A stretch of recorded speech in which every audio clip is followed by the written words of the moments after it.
I love the way you play the piano. Welcome to Best Boys, a film podcast. An amateur film study podcast for the average Joe, the buffest buffs, and the cringest bingers.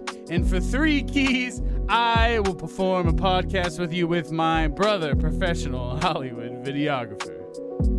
Kory with a story. Welcome back, everybody, for another weird, wild, out there, but amazing episode of Best Boys. Welcome back, my brother. Yes, brother. We will do a podcast together, brother. And it will be grand. And we are going to do it in the 19th century. No, actually, I thought that both these movies were in the 19th century, but I think that's kind of a point of the Power of the Dog. But yeah, we have a double feature, an emotional and dramatic and a little strange double feature today, both by Jane Campion. We had to do a little diversion. We were initially going to do Tragedy of Macbeth and No Country for Old Men this week. But with everything going on with COVID and we just didn't want to send people to the theaters. And honestly, we did want to go to the theaters ourselves. So we're going to take a little break. And man, I've been hearing a lot about this movie, Power of the Dog. I think Karsten Runquist, the YouTuber, he had it like it's one of his favorite movies of last year. And I keep seeing it all over the place. And I was like, man, I really would like to see that, but it didn't really, we didn't have space in our schedule. But I was like, I really wanted to find movies on Netflix that we could, our audience and us could easily access. And so yeah, Power of the Dog, directed by Academy Award winner Jane Campion. This is my first introduction. We were briefly speaking about this before. This is both our first introductions to Jane Campion's work. Before this, she's most known for the piano, which we are going to do as well with The Power of the Dog. But she won an Oscar for Best Director for the piano. Did you know that? I did not know that. That's wild. And the Palme d'Or. Wow. Yeah, that movie was like incredibly. That movie is incredibly lauded in its time. I don't think it gets as much praise today. For some reason, it's fucking. I think it's still it holds up. I really want to talk about the piano, but I really also want to talk about The Power of the Dog. Riss, my partner, she's familiar with. She's seen the piano before, and she's familiar with Jane Campion's work, so she's really excited to watch both of these with me. What are your? Do you have no history with no, I never heard of either of these. Well, obviously the Netflix one I had just like seen scrolling through Netflix, but didn't really think anything of it. And I've never heard of the piano before. I didn't really start like trying to watch a lot of movies up until a couple years ago, so I'm catching up slowly but surely. There's a line actually in Jay and Silent Bob Strike Back, I believe, where they're talking about movies. I don't remember what scene it is exactly, and Jay's talking and Silent Bob's pantomiming, and he's like, "You have fucking movies like The Piano, and then in The Crying Game," and he goes like this, like he makes like a teardrop on his face. I don't remember what they were referencing, but I thought it was funny because Silent Bob, Holly Hunter's character, the piano is silent. And that was probably a timely reference, then. Mm-hmm. But when we were kids, honestly, I always confused the piano with the pianist. The Pianist. Which is supposed to also be an awesome movie that I really want to see. That's the Adrian Brody one, right? Yes. Because he got nominated for an Oscar, and from what I have heard from friends and other people that know people, it was that after that movie he just became like super up his own ass. Oh yeah, he's a huge asshole, but he's good. I think he's especially we talked about it on French Dispatch. He is good, but he's an asshole. But all right, let's talk about Power of the Dog. And I feel like we're not hyping it up because honestly, Ow! it's not a lot of dogs in this movie, to be honest. There's one dog, but it's not very much about dogs. That's I'm okay. taking in the though. power of the dog. Yeah, starring Benedict Cumberbatch, Kirsten Dunst, Jesse Plemons, and Cody Smith McPhee. What did you think about Power of the Dog? This movie is very awesome, very weird. I love the pacing, like the chapter style. It breaks up everything into and makes it a lot more digestible, I feel. And it also helps with any kind of like sort of time skips for stuff. I got a little confused with the time skip in the middle. But yeah, the only thing about this movie that is like a disservice is how bad some of the accents are for like Benedict Cumberbatch does not do a great like Western. So American okay. So and neither does Jesse Plemons.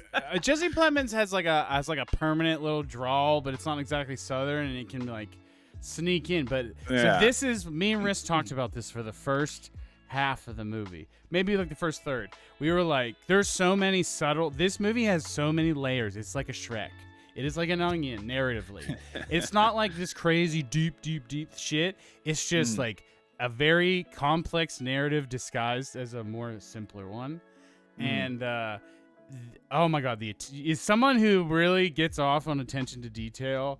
This movie has that in spades. So this is one of the things that I did not get, and me and Riss pointed a couple things out to each other, and we were just blowing each other's minds as we were watching this.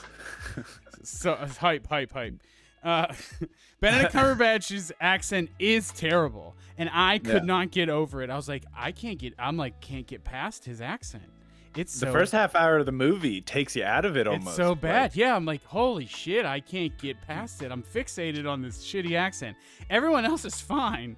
Jesse Plemons, who's mainly in that first act of the movie, he's fine. He's doing Jesse Plemons shit. Kirsten Dunst is actually great in the movie. Oh, she's phenomenal. I'm really glad that she had barely any accent, little accent. But here's the thing: though it takes place in Montana, the characters are the story largely revolves around these two brothers, Phil and George, played by Benedict Cumberbatch and Jesse Plemons, and so we are shown that they run some kind of cattle business. They're cowboys, literal cowboys.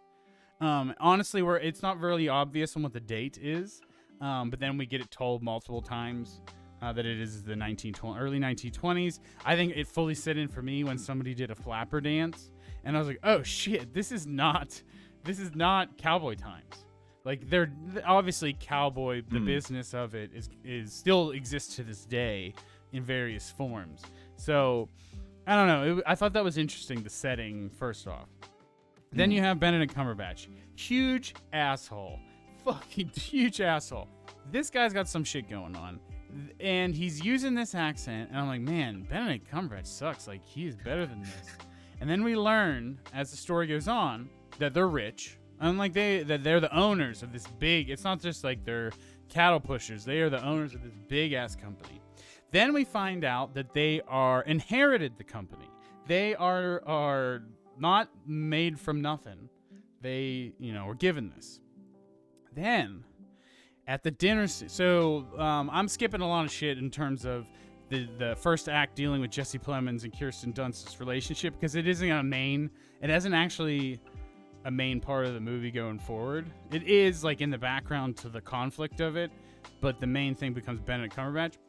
I don't want to pass it back to you, but I feel like I have to fully explain this to the audience and now maybe to you. So then we have this dinner scene, right? And Kirsten Dunst, we're really focused on the piano. She's learning how to play piano. Funny that there's a piano thing in both these movies. Yeah, I thought the same. And she's got to learn how to play. She says she's all right at it and whatever. And she kind of is. And Jesse Plemons is hyping it up, that she's real good. And then as soon as the guests arrive, who's supposedly the governor of the state and their parents, who they're never referred to by mom and dad or by name, just old lady and the old gent, they show up and they start asking about where's Phil, where's Benedict Cumberbatch, and there's like, oh, well, to be honest, he doesn't take baths, so I told him he couldn't come. And so that's when we're starting to learn that he's got some like weird, mental illness kind of shit, like with cleanliness. I think we might have already got a scene by this point of him literally bathing in mud. Yeah. And when he castrates the one bull and someone's like, "You're not wearing gloves?" And Yeah, he's like, Why yeah. would I use them? I don't need them. He's gross. He's kind of disgusting, and he likes seems it. rough. And then there's a line about there's this really subtle line, and you could have easily missed it. And me and Riss almost did, and we were like, wait, did they just say what I think they just said? And the governor, or it's either the mom or the governor's wife, they ask about Phil, and they're like, oh, your brother, didn't he, he went to Yale and was in Phi Beta Kappa and majored in this. And Phil's not a fucking idiot, rough and tumble cowboy. He's a rich, highly educated. Yale's in the Northeast. His accent sucks because he spent a large portion of his life in a highly educated academia in the Northeast. So the performance has such an attention to detail that he's putting on this fake cowboy persona. He's using this affected accent, and some of it is probably from living in Montana you know better than anybody, living in another place for a certain amount of time, you pick up pieces of the dialect. Very easily. Hanging out with our cousins from New York, from Long Island when we were kids, we come home talking like them a little bit, just little things. Yeah. And so like, yeah, when they said that, it blew my fucking mind, because I was like, this performance that I thought sucked ass was actually so good. Intentional. So good. Incredibly good. And I'm like that, like, so just just that alone is an example of the detail and the depth of the film without being convoluted. It's not Christopher Nolan, webs weaving action and not that's a bad comparison because it's a completely different genre. But you know what I mean? Like you can be complex without being convoluted. And you can tell a simple narrative in a detail and weave webs. In that.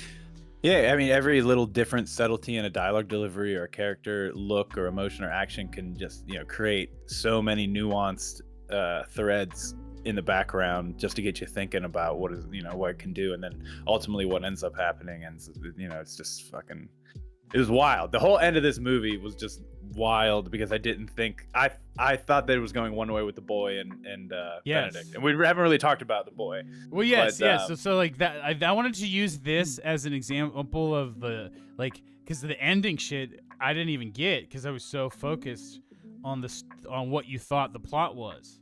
This movie purposely makes you think things, and then it reveals things subtly of what it actually is. And if you aren't like in the movie's so engaging, you don't miss things, but you could. Yeah, the because the whole movie, you think about it, it's just like, oh, so this is just like a growing relationship between the boy and which I don't want to call him a boy, he's college age, so he's like a young man. Yeah. And getting a Cumberpatch, and it almost feels like a little Brokeback Mountain-y that's going to be like a relationship thing, especially with parts of in the barn where he's finally finishing the rope. It just feels like there's a lot of stuff heavily implied, but I mean, it's really just that kid fucking with Benedict, and it's so I didn't get any of that. I was really? so focused on this and like the storyline's been told before of like a homophobic gay man who's like puts on this tough persona and like lets down his barriers because he meets another man he's attracted to, and they bond. And like I was so interested to the almost the forbidden love story, but that story's been told. And so the fact that they pulled that shit out from under you, and like I'm at the end and he's got the gloves on holding the rope, and I'm like, what? Wait, why has he got the gloves on? Yeah, that I thought the same thing. I was like, he's totally wearing surgical gloves over his regular like cowboy gloves or whatever, and it was so weird looking, like the rubber latex ones from earlier, and I like didn't get it, and at first, and then when he was doing the cigarette pass back and forth, and that just intense look, that the Kirsten Dunst's son was. I can't remember his name right now for some reason. Peter. Peter is That's the name of Peter. the character. Yeah. Yeah, the Peter was like given, where it's just the intense music, the slow cigarette drags back and forth, and then it just hit me. And I was like, oh my god, he's gonna kill this man. Like, and that's ultimately what happened. But it's fucked. Like, the whole thing is so wild because for the most of it until that point was just like this. It's a love story. Or like maybe I didn't necessarily think Peter was gonna go with it, but like I thought that was gonna be the conflict, was their relationship. Mhm. And I mean, this is a toxic premise of a pretense of relationship with the like the bullying earlier and the age gap. And obviously he's referencing Bronco Henry, and his former mentor was like 45 when they were hooked up. There's an element of grooming here. It's not just about them being gay. Oh, you're gay, I'm gay, let's fuck.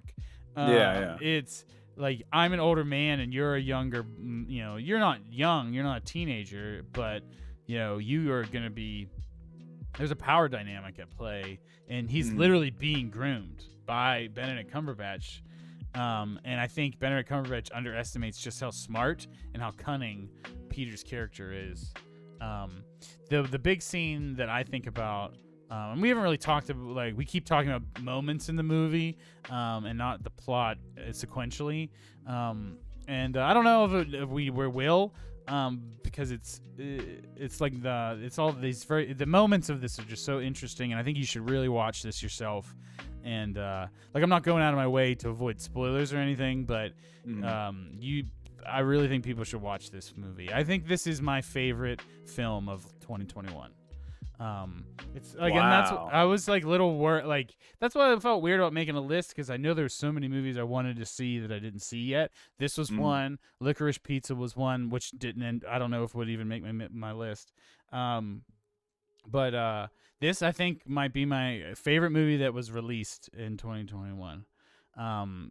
Just because of the detail, the costuming, the sets.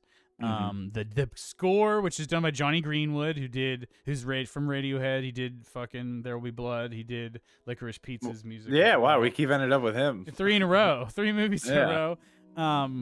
And this score is, I said out loud like 4 or 5 times, this score is fucking amazing. It's perfect. Like, it actually reminds me of a lot of There Will Be Blood, and just the tension it keeps constantly in this movie. So that's what we kept saying toward that ending sequence, when they're bonding, and as they are bonding, the music is so eerie and fucking weird, and I'm just like waiting for a shoe to drop, and I didn't know where it was, and then it drops finally in a place I didn't expect. And it's just like, why? They're like, this moment is nice and tender, like they're bonding. This should be positive music, and this is really dark. Something wrong is at play. It feels wrong, and it's because he's literally plotting to murder him. I think that the education aspect is interesting, because like Benedict Cumberbatch was educated and is trying to like enrich, and comes from money, and he's trying to like shed that and be tough and like masculine, and it's like to be at odds with his homosexuality. Honestly, we never I don't think we unless I missed something, we never get full like confirmation that Peter's even gay. No, it's just kind of like, I think it is implied by the like slightly effeminate nature, but I also thought that it could have went as in like he's a little.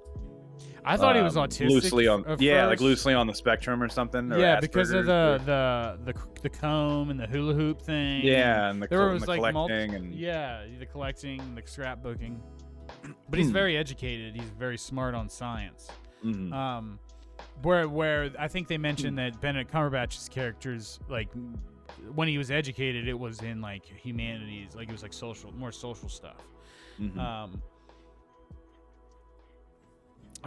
This just the way there's also like the future past thing. Like Benedict Cumberbatch is stuck in the 19th century, with cowboy shit and all that, and the rough and tumble shit, and Jesse Plemons is more more modern, his brother, and then obviously he's killed literally by science in the end.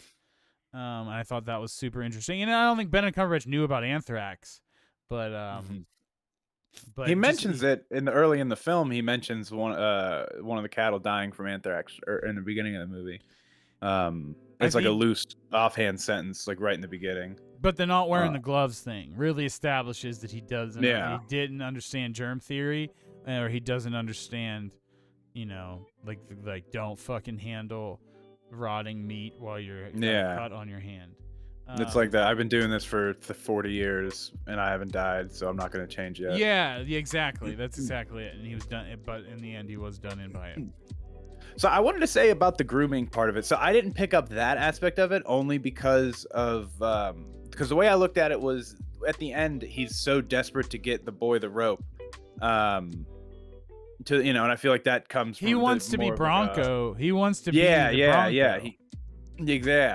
And Bronco seduced him under like survival pretenses. Like he doesn't understand that that's what happened because he likes it in memory, but like, I guess because of him liking in memory, I took that as like, okay, so this is he found a lover at that age, and now that lover's gone, and this is like acknowledging, this is like my new he doesn't fully understand situation, or that. I mean, you go to the scene where he's like rubbing himself in the field with the cloth. He's fucking nuts. And then and Peter walks in on him wearing the bandana, and then from that it changes, and it's like because he hates his gayness, but he's also like, I'm gay. Like he knows he's gay, but hates it. Yeah. And like it's like this weird juxtaposition. So, and like I don't know, like the grooming thing, I know Benedict Cumberbatch doesn't think he's doing anything wrong because that's what Bronco did to him, and he likes Bronco. Yeah. And but like the fact that he went from like bullying the fuck out of this kid to like trying to fuck him is and like just the way he was doing it, and like it wasn't forthright. Like it might have ended up like he's like, one day why don't we go up in them fucking mountains and see what happens, like might find gold. Wink, wink. It doesn't sound like there's this weird power dynamics at play, and Riz can definitely explain that sort of thing better than me, but I understood it, and it felt weird, the age gap, and he even at the end, right before the fucking murder happens, Peter says something like, so how old was Bronco when you went up in the mountains? Like pretty much literally asking, when you fucked Bronco, how old were you? And how old is he? And that's it was how old revealed. was Benedict. And Benedict was like, it was about your age at the time. And then he said Bronco was like 45. I didn't think he said Bronco's name. They just kept showing his life and death thing on the I think they did say, because there was literally a line about, because he says, it was about your age, and then I thought he asked how old Bronco was, and it was. I thought it just kept cutting back to the plaque. There was that, and they said he died 15 years ago. Yeah. And he was whatever he was. 50. So he died 5 years after their affair. So like early 20s, and a guy put in his mid 40s. Basically, a kid, and it's obviously like he doesn't know what he's doing out there. He's a fish out of water. Peter is, and is like being taught how to ride and taught how to be tough, and like I'll teach you how to not be gay. I'll teach you how to not be feminine. I think that is more what it is. We can be gay and be tough. There's like so much going on here that there's a lot to fucking unpack. With the character of Phil. The character of Phil, I think, is incredibly fascinating. As much as I went from hating the performance and just hating the character and just like learning, like, oh shit, he's really good at banjo. Oh shit, he's fucking went to Yale, graduated from Yale, and was in a fraternity, and Fell in love with a cowboy and it changed his yeah, whole and life. he's gay. Yeah, like the whole obsession with Bronco was weird, and it just kept like this movie was so good about slowly revealing information, and the misdirections and and like the slow reveal of information. It was like magician like, like I'm looking over here in the narrative, but actually I should have been looking over here. Doesn't you know what I mean? Yeah, yeah, no, exactly what you mean. Because I mean, it throws you for like other than the score, it for the most part throws you as a like this is gonna be a kind of like apprentice love story kind of thing, but it's in reality it's just like a kind of psychological thriller. Especially when we haven't really talked about the Kirsten Dunst stuff a lot, but her stuff is, which I at the time I'm just like, man, she's drunk all the time. I was like, does she just hate whatever? Like, it took me until the end of the film to really get why she was having so many problems because I didn't really, I like put it all together. I was like, oh man, this whole time, like, because when I put together that the boy is doing this to like get revenge for him fucking with the mom, at the end was like. Because the whole time I'm just saying, like, man, he's not. It doesn't really seem like he's doing that much because they only show these little moments, but then they have the time skips in each chapter, and then you don't realize that like George is supposed to be gone for the whole summer. Well, they're not even big time skips. It's just like a couple weeks or a month. Yeah. And that's but what at the same, yeah, because you don't, like it like I don't they show her practicing only once and then him getting in the thing, but it didn't imply really that much to me that like that's what's been keeping her from practicing so that she couldn't like perform or fucking with her head to not perform until towards like the end with the sun and the menacing music, and I kind of put it all together. Yeah. Well, it's like not only does she have to live with Phil, who is tormenting her, like living with her is torment, living with him is torment, but also Jesse Plemons is never there, or like in and out randomly.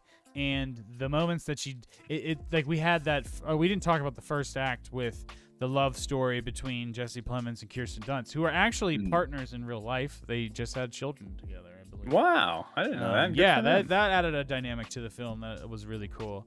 Because like the love sequence in the beginning when they go to have tea in the field and they're dancing and shit, like it was a genuine love, there. And like Jesse Plemons cries. And it was really sweet. Like, it was a really sweet moment. And then, like, you think that he is good for her, and even though Phil sucks, that he's good for her. And then they have the piano scene, and it's like, no, Phil's either dumb or out of touch, like, in some way that he cannot understand. He's very much like Sam Neill in the piano. We're just, like, not he's picking not up quite on a direct as impotent. He's not thing. quite as impotent. Because they have sex. It is established that there's literally a scene where Phil they love have each sex. other. But with the piano specifically, it's just like, why aren't you picking up on this like direct fucking thing? Yes, yeah. Like, why do you not understand that you are hurting her by making her do this? And like, whether it's for your own gain or to make yourself feel better, or like, even if you're not cultured enough to understand that her piano playing is just amateur, it is not on the level to show the governor. Then whatever. I don't know. It was established at that moment though that he was like not a perfect thing for her. What if this was intentional from the director to be like, I'm done with the piano. We're done with it. It's over. No more. We're moving on. Maybe because I think that I would say before this, she's made many other films, and I'm pretty sure that she's other acclaimed ones, but. Not to the level of the piano. So maybe there is something there, like because this movie. It's so similar in the way when the piano's brought into the house and just like the interaction between both Jesse Plemons and Kirsten Dunst in this versus Holly Hunter and Sam Neill in the piano just feels so similar but opposite, if that makes sense. Like. It's weird. There is themes between the two, absolutely. Besides just there being a piano in both movies, and the piano's not in the entire movie, but it's like she's like, I don't want to play the piano. That is a good point. Like she's like, I don't want to fucking play the piano. It's just like something I do for fun. Jeez. There's a lot of different themes, and it goes back to like shit Riss says about how Jane Campion's works or like watching novels because of like there's like the old and the new. Like I brought up that. Like we're in the Roaring '20s, but this place looks like it's hasn't changed since the 1860s. And then you got all the homosexual themes and the just relationships in general with the Jesse Plemons, Kirsten Dunst thing, and the son, and just I don't know. I'm gonna say the word. This film is perfect. Wow. It is. I mean, it's pretty damn good. It's pretty damn good. I don't have any critique of it, and like and that's the thing. Like the fact that the critiques I thought I had are not critiques because I didn't I didn't see something immediately. This is absolutely a 2-watch film. I would say also. Yes, like, agreed. I would love to see this again, knowing what I know now. And I'm sure that will make me probably like it even more. And with this being 2 hours, which normally would feel like a long movie, this is great. Oh, you're engaged every minute. Yeah, I like everything about this movie is just like it's like There Will Be Blood, except a half hour shorter, but it feels like perfect in the length because it's just so. The music for me is what keeps me interested because it's so tense, and you're just wondering why, and you're trying to pick up on all these things, like you were saying, waiting for a shoe to drop, and but you're just geting like breadcrumbed through this whole thing. It's like a mystery. Yeah. But I mean, like you're trying to, and you think you know where it's going, and like, just an excellent story. She wrote I think I might have already said this, but she wrote the screenplay too. It's based on a book called Power of the Dog from 1944 by Thomas Savage. But yeah, she wrote the screenplay. She directed it. I am now a great fan of Jane Campion. And I saw that we watched The Piano first, and I'm glad I did because I really think that I was already really interested in The Piano. I didn't know if I was throwing around the P word for it, but I always thought it was great. And this was just like, well, if that's great, this is better. Yeah.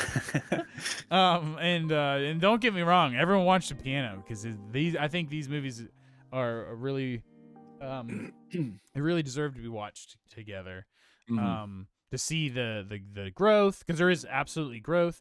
Also, I wanted to say I watched this movie on our TV, and this is one of the few movies with HDR, and that I was like, oh wow, the coloring and the light, like I really see the darks, and we don't even have a nice HDR TV, but I could actually notice it on this movie. The all the shots of the mountains, and you're seeing like these deep shadows with these pockets of light or sunbeams coming through. Even in the dark scenes in the house with the candlelight, like I was noticing a lot of really cool nuance with the lights and darks. Yeah, I was gonna say HDR shit. All of the drone shots in this look like motion paintings. Yes, they were so like crisp and vivid and painterly. I looked it up after I watched it just out of curiosity what this was shot on, like magic, because it is so pristine. All this movie, and it makes sense. This is modern cameras. They shot this on the Alexa Mini LF with modern Panavision lenses. So that's what this is, like as tacked, sharp, and clean as you're gonna get on anything. And it just shows because of how much detail it maintains in all of the highlight and shadow, especially when you're watching something in HDR. I watched this in Dolby Vision, and it was like I still have my one little like Dolby Vision complaint of just like the bright scenes don't feel that bright because the highlights are pulled down too much. But that seems to be more of just something with Dolby Vision than with I didn't feel that, but I also I have like we have like the bare bones HDR. But yeah, that's just a thing because Dolby Vision's mastered for 4,000 nits, and regular HDR is mastered for 1,000, and 1,000 is a lot easier to get to brightness wise. So if you're watching an HDR10, more recently it's just been better looking than Dolby Vision because of the peak brightness. No TV can hit 4,000 nits right now, and won't for a couple years. Oh man, I just thought about I pulled up a picture of Benedict Cumberbatch holding the paper flowers in the first the one of the first scenes of the movie, and he fucking fingers it. Yeah, and he fingers the flower. It's really fucking weird. They hold on it for a bit too. Yes, and then he lights it on fire. Like, is that obviously supposed to be a representation of a vagina? And like I don't know. Yeah, I thought it was just like because he fingers it like a vagina. I mean, yeah, maybe a yeah, butthole, but I think the flower usually is more associated with the vagina. yeah. He No, fingers it like I mean, a I vagina, believe it. and then he lights it on fire.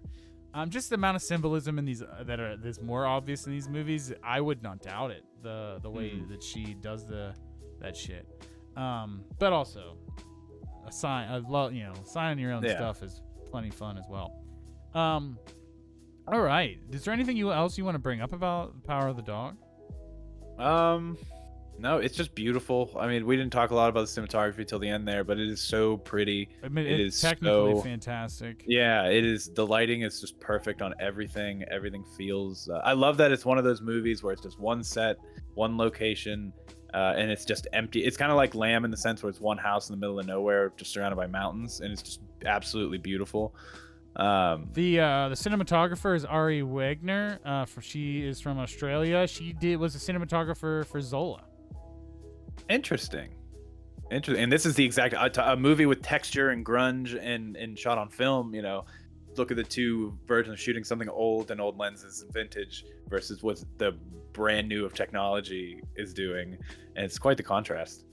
Because these feel like they're shot by two completely different DPs, and they are, which is a testament to how good she is.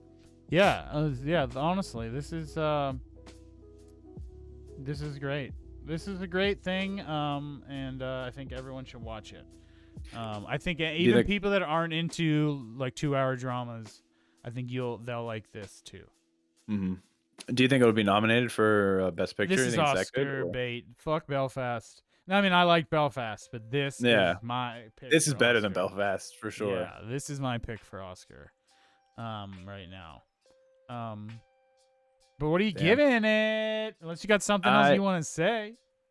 I mean, I'm gonna give it a 4.5, only because the movies that I gave 5s, I didn't have that like crazy emotional connection, like a moving feeling that I got with the other 5s. But this is damn close to a 5. Oh, it's so good. This is a 5 for me.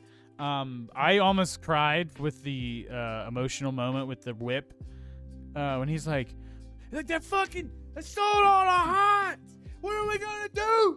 And he's like, "Oh, I have some rawhide, and we can use that." And he's like, "You do? Oh, thank you." And we can finish your rope. Yeah, I'm like, "Oh my god, I'm gonna cry. It's so sweet." And it's all a fucking lie, dude. Yep. I felt just as I felt betrayed in that moment. And like, and Peter's justified, but god damn, I was betrayed. I felt some shit in that moment. And even afterwards, I was in denial. Briss was like, Peter murdered him. And I'm like, no, he didn't. She'll testify. She will testify. It's pretty wild. Oh, man. Oh, that scene does make it is what the selling nail on the head for that it's a relationship thing. And I couldn't see past it. I was so fixated that I couldn't see past it. Oh, man. So good. That movie, it took me for a fucking ride. Psychological drama western is what it says at the top of the Wikipedia. And that's exactly what I would call that. What a genre combo. Yeah, let's start a psych drama western wave. Speaking of weird period dramas, I think we're ready to move on. To the piano. The Piano, 1993, directed by Jane Campion, written by Jane Campion, starring Holly Hunter, Harvey Keitel, Sam Neill, Anna Paquin, which I couldn't believe that little girl was Anna Paquin. Yeah. That's Rogue as a little girl. Yeah, that's what I knew her from. The whole time I kept thinking, why do I know this name? Why do I know this little girl? She looks so familiar. True Blood and Rogue. Rogue. Man, this might be my favorite Anna Paquin performance. She is hilarious. She's so funny in this movie. But yes, this is fucking wild. I would say this is a romance movie, but this is a unorthodox romance movie. Would you say? Yeah. Yeah, and unlike Power of the Dog, where it's Kirsten Dunst and two guys, one of which he hates, And this one, it's flipped. The guy she hates is her husband, but the guy she loves is the friend, the third man or the second man. And it's so weird how this whole thing goes. My biggest thing on this movie that I thought that took me like in a weird feeling about the movie was that like it'll go from these like very serious like strings orchestra, and then she'll look out the window and it'll hard cut to just like this like bright piano music, and Holly Hunter just glares out the window, and it's just so weird and jarring. Yeah, the bright piano music over like almost rape scenes was fucking like, I was like, what is happening? Why is this music so bright? And honestly, it's the reverse of how I felt about the dark music in what I thought were bright scenes in Power of the Dog, relatively bright. Yeah. But this is like, this is dark. Why is this piano so bright? But it's because the piano is her voice. So she's she's screaming. It's not gonna be harsh because she's beautiful. Her voice is beautiful. The piano is a metaphor for not only her voice, but I think it's also a metaphor for her pussy. I mean, I'm just calling a spade here. There's a lot of people like touching the piano in sexual. Well, the two people touching the piano in sexual ways. Harvey Keitel is one of them. He's alone with the piano, and when she's not there, he's just like, "Damn, I could fuck that." Yeah, right. Walking around naked, slapping his dick on the keys. So weird. Oh my god. Speaking of dick. Yeah. All right, go ahead. Give a little brief. I'm gonna give me a little more synopsis, and I want to hear your thoughts about all this. So the movie takes place in New Zealand while it's still being colonized. This is actually, I thought, was an interesting perspective. Jane Campion is a Kiwi. She's from New Zealand. And I thought the perspective was interesting versus colonizers of North America or South America or whatever.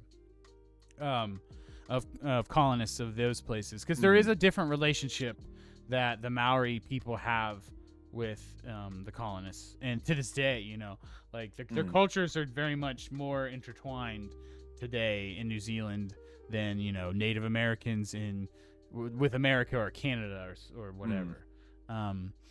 And I think that's super interesting. And obviously, you're still seeing a lot of aspects of shitty colonizers. Sam Neill is the biggest shitty colonizer. He's like, yeah, I'll take 100 acres of land. Here's a bag of buttons. I was like, what an asshole. What an asshole. And you had that moment also with the Native Americans in Power of the Dog, when they're like, it was like a reverse moment because she gave them all them hides and they just gave her a pair of gloves back, and it was I thought that was kind of cool. But Harvey Keitel is kind of like he's like the go-between, like he's like he's the Duncan Idaho. I said it out loud. Yeah. So Harvey Keitel is the Duncan Idaho of this movie, where he is the member of the the colonists. But he's like the envoy to the natives, and he then assimilates. Translator. He translates, but he's assimilated with them culturally. So he's kind of this, a cultural hybrid between the two peoples, and he kind of brings them together. And so he's like the guide and the translator and all that. But he very much he has tattoos on his face. He spends most of his time with Maori people outside of his job. But so he meets Holly Hunter, her character, by he guides people to carry her shit back to Sam Neill's place. So I don't think we mentioned this, she's a mail order bride, essentially bought and purchased from I don't know if it was from her father or from she says in the opening thing when she has like the kid's voice saying this is not my real voice, or she said that her dad arranged a marriage for her and shipping her off to New Zealand with her piano and stuff. So I didn't know it was like I just thought it was like an arranged marriage where like the father got paid. It's essentially it was done over letters. Like Sam Neill, essentially mail order. And I think money was involved.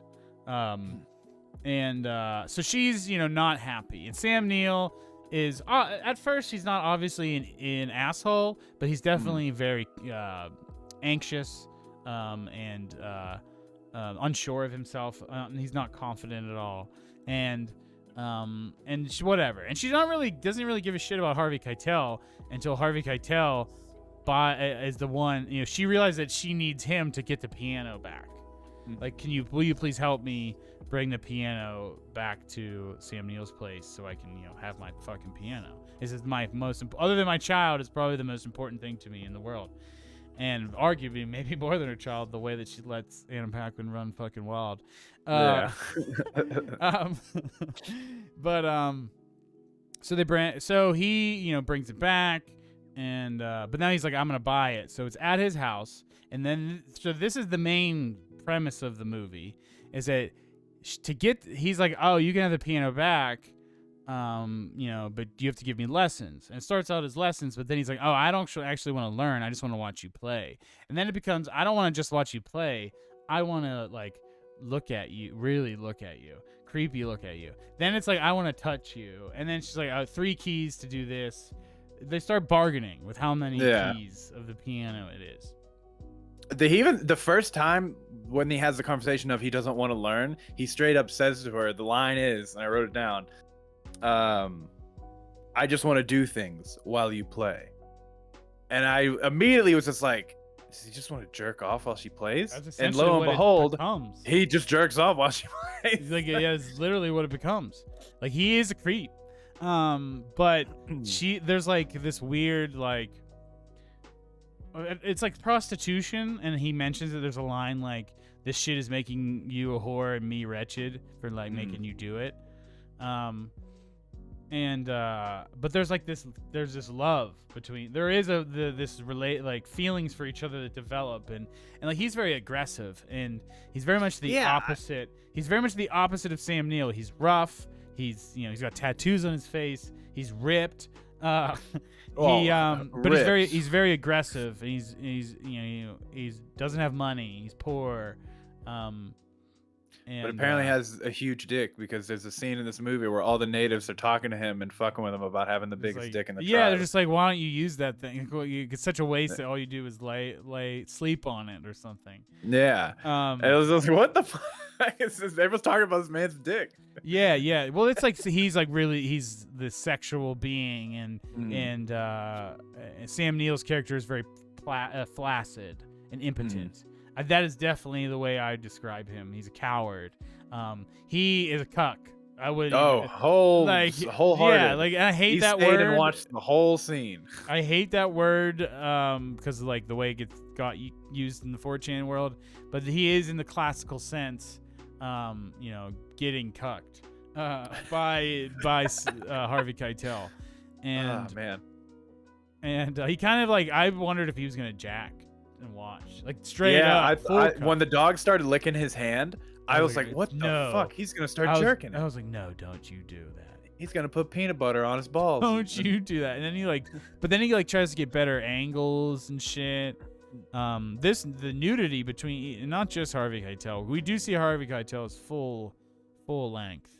And at one point she's just like, he's like, take your jacket off, so I want to see your arms while you play. And then while she's playing with her, with her exposed arms, he gets naked behind a curtain, and then he just rips it open, butt ass naked. She turns around, walks toward him. And she's just like, what the fuck? And I feel like in any other world, it should have been like, get out. This is very assault. This is not great, but it's just like, I took it as she just wants that piano so much she's willing to do whatever. That's the only thing. It feels like cabin fever. So it's like they're a little bit of Stockholm, but I think it starts as the piano. That's the whole point of the story.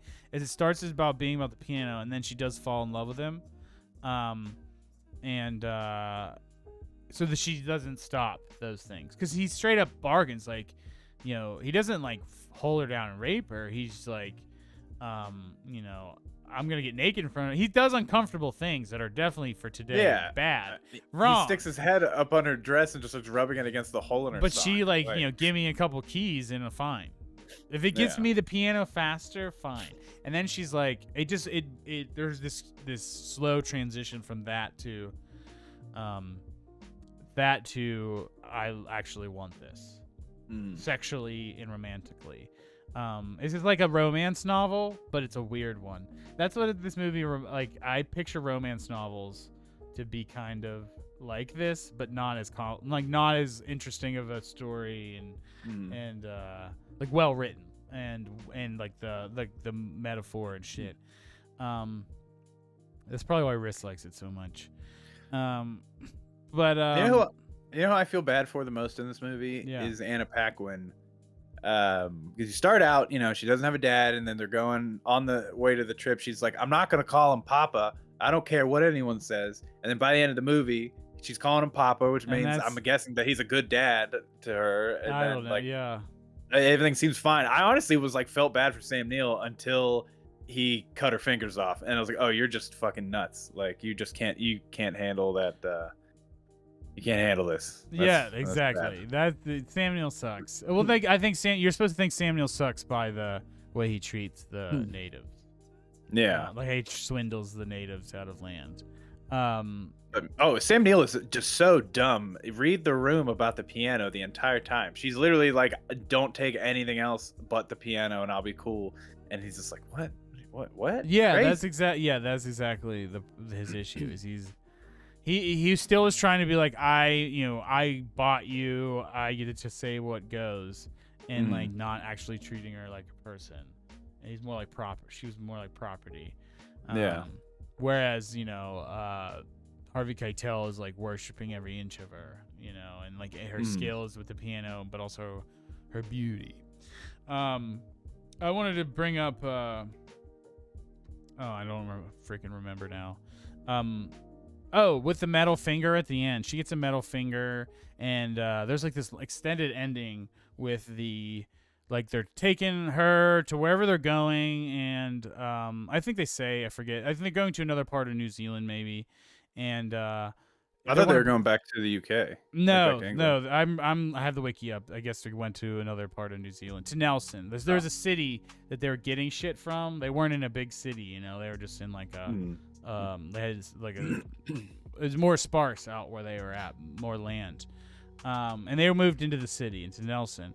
And she loses her finger, and on the way there, they're transporting the piano, and she's like, just throw it overboard. And then it's like she purposely tries to kill herself, right? The shot with her sticking her foot in the rope was supposed to be like she did this on purpose.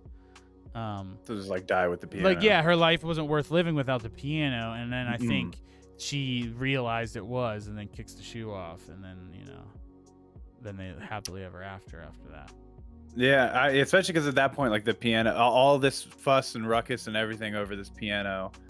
So it almost seems like it's like nothing but bad things have been coming since I brought the piano here. I should just leave it here. With all the rest of bad memories. That is what it starts with, and then it's like, no, I'm gonna go with it. And then she thinks about the piano. I think this was a really good forbidden love story. This was a better forbidden love story than Licorice Pizza. Yes. They're not one-to-ones because that's there's comedy and a lot of other shit going on in Licorice Pizza. But the core story of the forbidden love, I think this is done really well. It's really interesting. And like this type of movie at surface level is not one that I would want to watch. If you I would not pick this to watch on Netflix on my own. I knew about this movie being good, so I wanted to watch it. But if it's just seeing the poster and knowing that it's a romance related thing, but like seeing it, this is like a very, very good story and good script. I think it was shot really well. Also, I mean, you definitely see the difference between that and today. Unfortunately, we had to watch it on. This movie was on Netflix literally just a week or two ago. That's why I was like, oh, let's do this because Power of the Dog and Piano are both on Netflix. It'll be easy. And we had to watch it on Vudu, and it was like 7. It wasn't even in 1080, I don't think. And if it was not upscaled well. Yeah, I think it is. Vudu's HDX is 1080p, but it all depends on how well of a master they get of the original film copy. Yeah, it doesn't look like a good one. This movie, for being shot in '93, looks like it was shot in the mid '80s. Camera, like film quality wise, Obviously, the sets are a little more modern, And but it was a very the low budget budget film was though. but to say the budget's only 7 million. Which for the time, that's probably like 10 million, or not 10, probably like 15 million now, which is still pretty small for a movie like this. I didn't realize that like New Zealand and all that was so like marshy and muddy So and that's stuff. in New Zealand. I've learned a lot about in the last few years. We watched a few movies in New Zealand. A Boy we watched together, and then me and Riss watched Whale Rider, which is actually a really good movie about Maori people in New Zealand.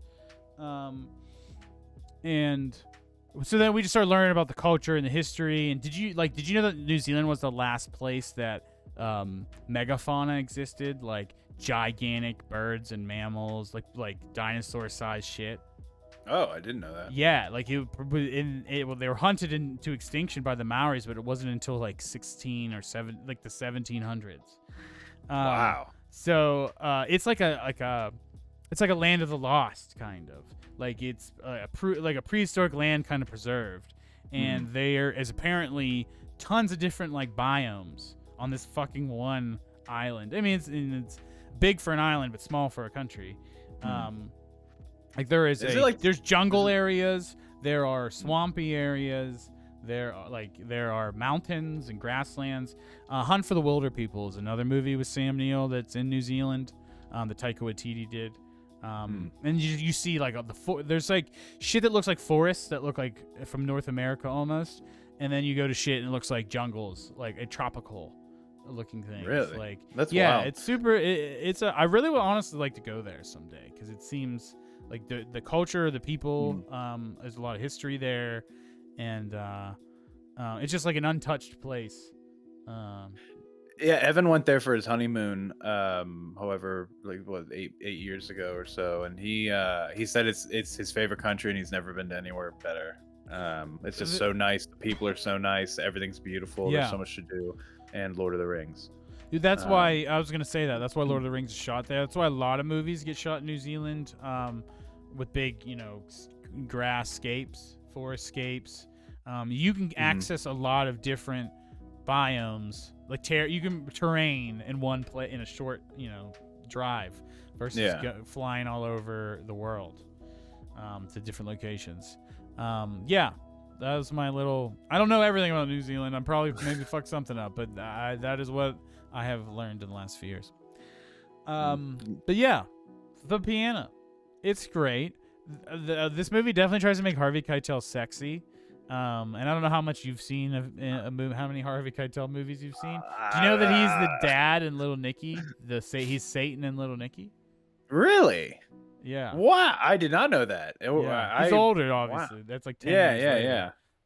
Interesting. Wow. I don't find him attractive in this movie, and I don't understand because he's like old man ripped, so he's got like the hard as rock. Oh yeah, he's like thick stomach. He's like in his 50s here, and Holly Hunter's like is like my age in this movie. There's like a 20-year gap between them. It's very like he just I can't like when he's walking around the piano, and I'm just like, man, this is what she's going for. Yeah, this man is wild looking. Old man ripped.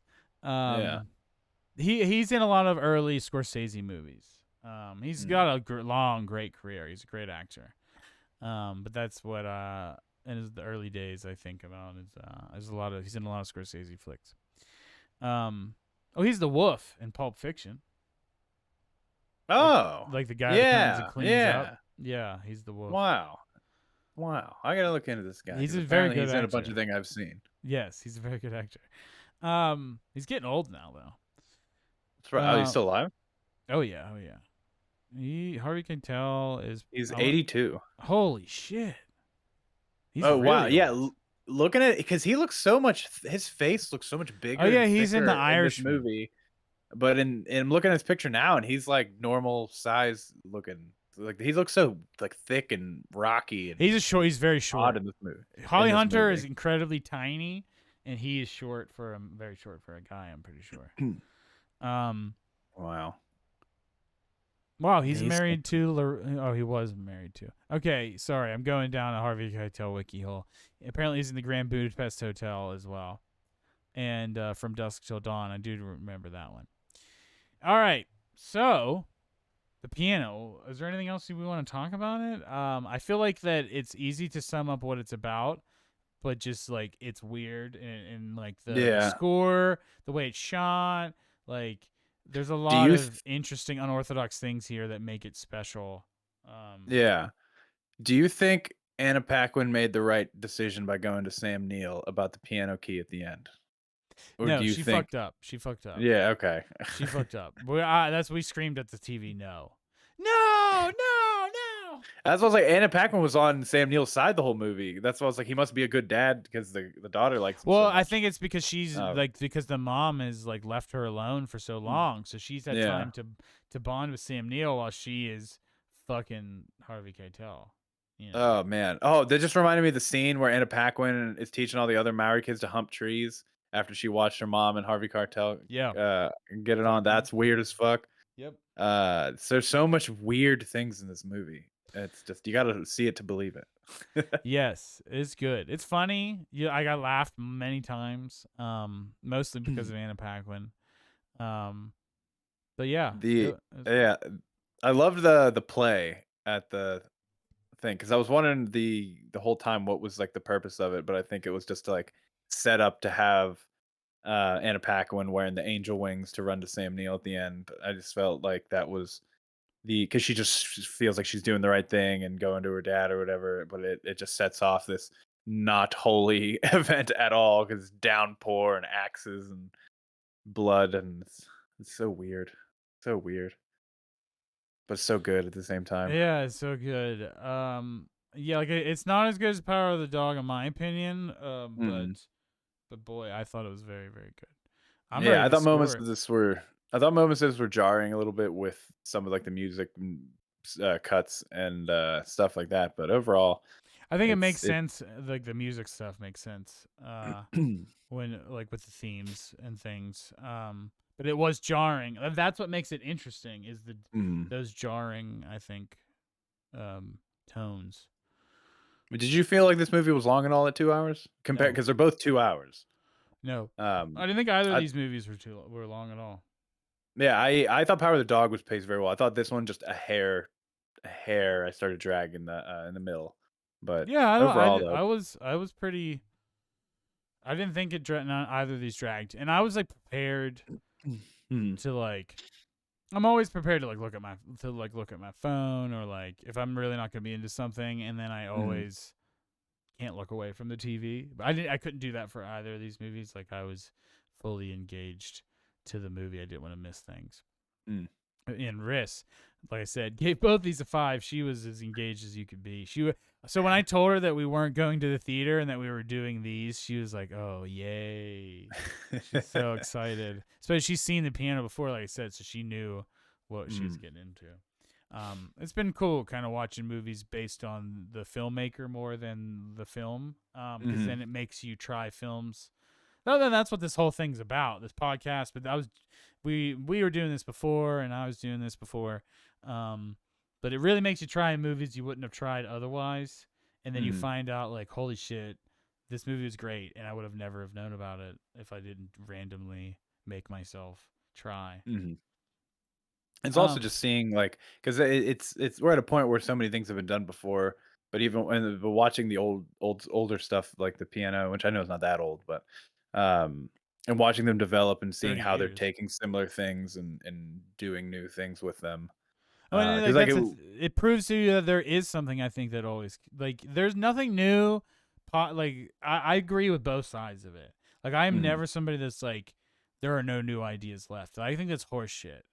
But I also think that sometimes it's just a reconfiguration of prior techniques, or it's using something old mhm, with something new, or it's or like genres together that usually didn't go together, and finding a way to make it cohesive. Or mhm. it's always like, and like there are people that just come up with spontaneously great ideas to this day.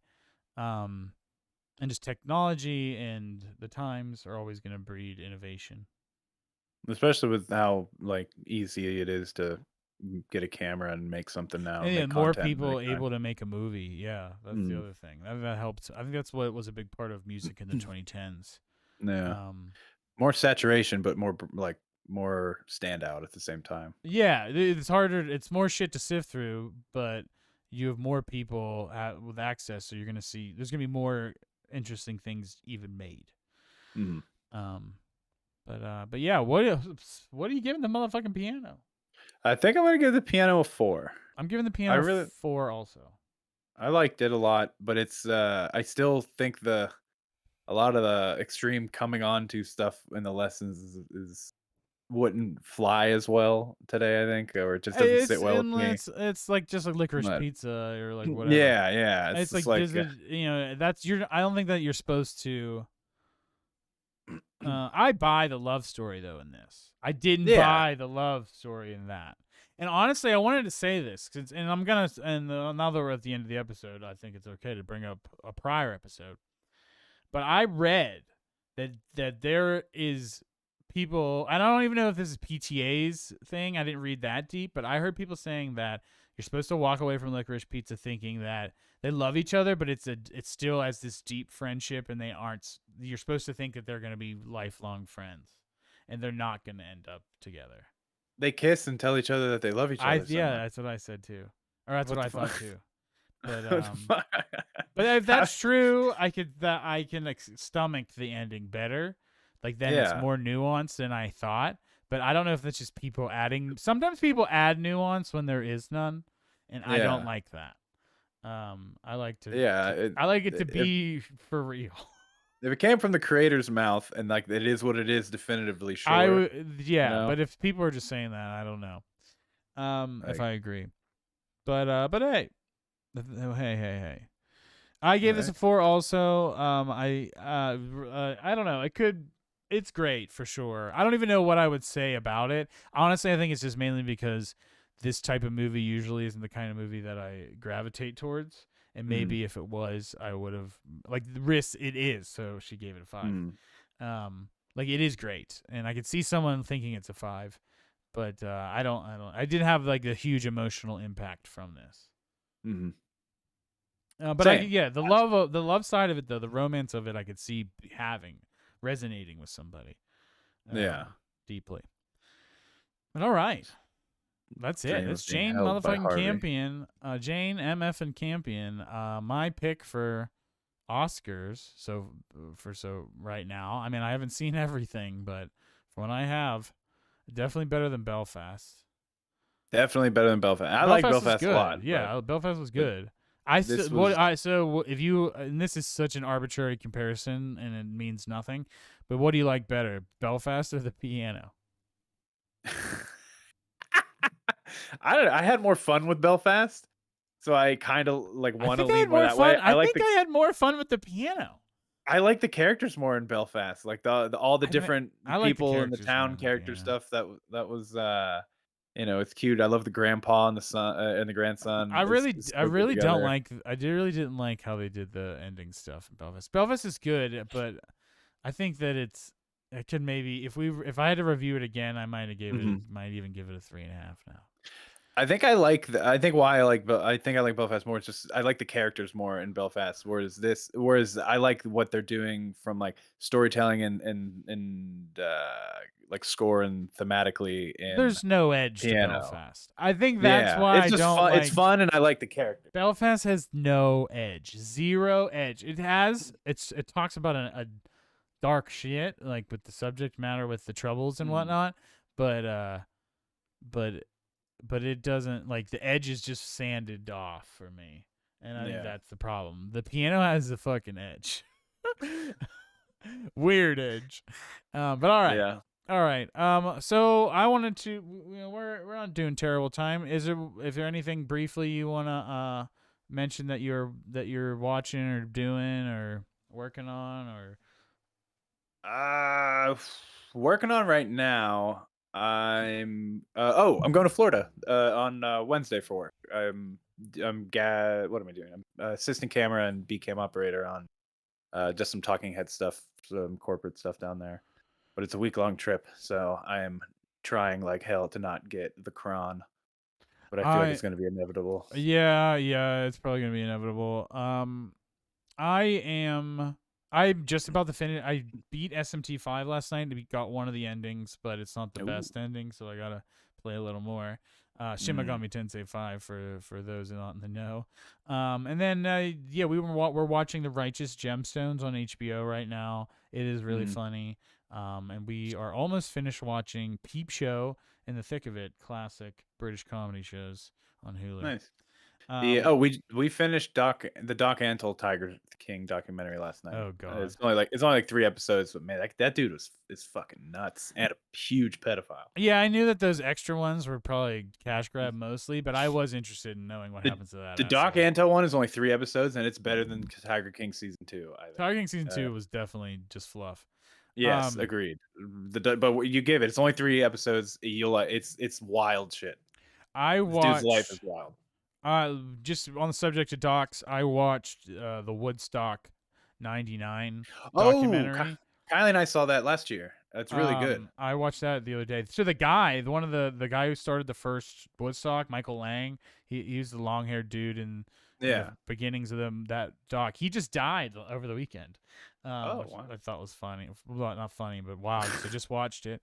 But that was wild. So it's interesting that Woodstock '94 was a huge success, and Woodstock '99 was a clusterfuck of straight white male aggression. Yeah.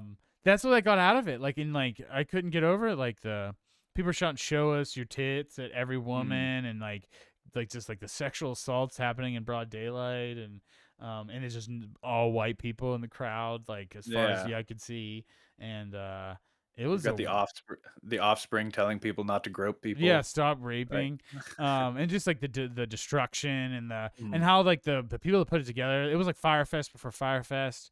Like there was Mm.